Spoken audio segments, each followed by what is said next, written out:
Here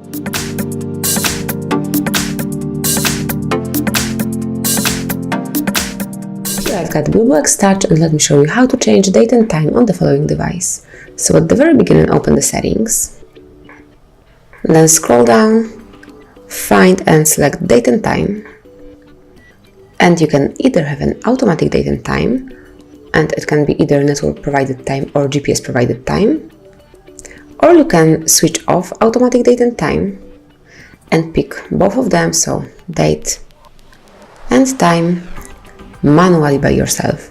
You can also use automatic time zone, so it can be network provided time zone, or you can switch it off and set it up manually. So just click on select time zone, scroll down a bit. As you can see here, you've got plenty of time zones, so you will find something suitable, and let me pick, for example, this one. And finally, the last option is the format of your clock. So you can either have the automatic one, so 12-hour format clock, or you can switch on 24-hour format clock option. So that's it.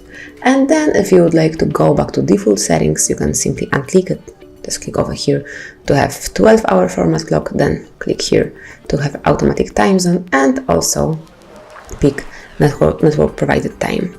And that's it. So thank you for watching. Please subscribe our channel and leave the thumbs up.